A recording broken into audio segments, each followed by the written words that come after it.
are derived from this event. The amount of people who attend the event may therefore be a key indicator of success, but getting the wrong crowd that results in very few sales may lead you to adjust your strategy later on. In this regard, just getting the big crowd might make you feel good in the moment, but it would be more helpful for your team to talk about the real metric of sales and plan towards that particular goal. Now, if your goal is to communicate your vision to your superfans, your radical core audience, having a huge crowd with hundreds of thousands of people may surprisingly actually work against your main metric. If your audience wants to be addressed as if they are the only one that matters, including them just as one of the many thousands of the audience may be a bad idea.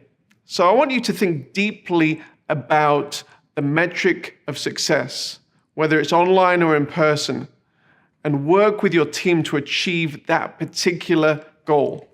Now, let's translate some of these thoughts to putting on an online event. Now, in the TV industry, getting the eyeballs is a key indicator of success. Large numbers are also attractive to online broadcasters as they can result in advertising revenue.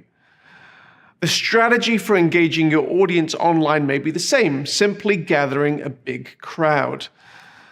And if a simple big crowd is the objective, then maybe the right strategy is simply to go out on all the platforms like YouTube and Facebook. But if you're really honest with yourself and think about it, your goal is probably more than simply the eyeballs. And so when you think about it, there are some limitations to that strategy. Maybe you don't want to simply give away all your audience's data to those particular social media platforms. Maybe you want to serve them yourself. And that's why we're seeing the emergence of many OTT media platforms. Previously, you would watch content through the major media outlets, ABC, NBC, BBC, now Facebook and YouTube.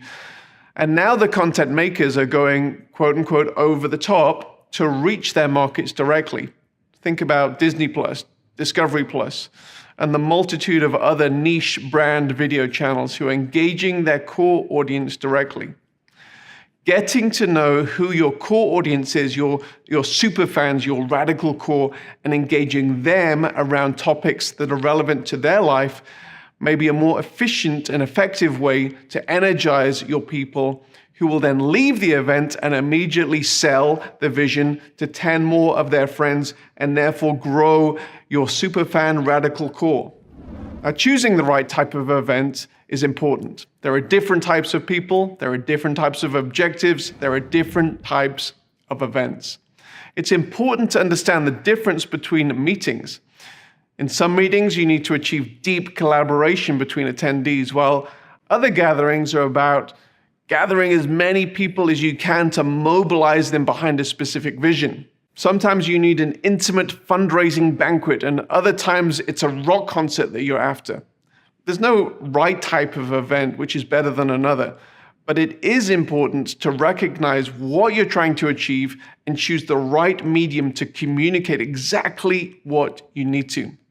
Now, there generally is a right type of event for what your present needs are, and you shouldn't spend a whole bunch of time and money and then later on realize that you've made a poor choice to achieve the desired goals. And so that is why I want to encourage you to be intentional in figuring out the right medium. The rationale and motivation for an online event is just as important as the rationale and motivation for an in-person physical event. There's not one type of online event that you have to go down. It's often possible to mimic the aspects of a physical in-person event when you're having an online equivalency.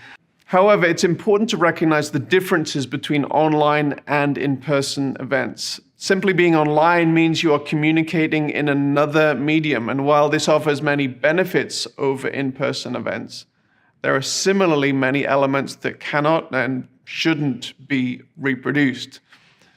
Online communication is better for intense, effective, focused, interactive information sharing, as well as focused networking, one-on-one meetings. While physical events can be much better for creating space and time, more serendipitous networking, having meals, coffees, and walks.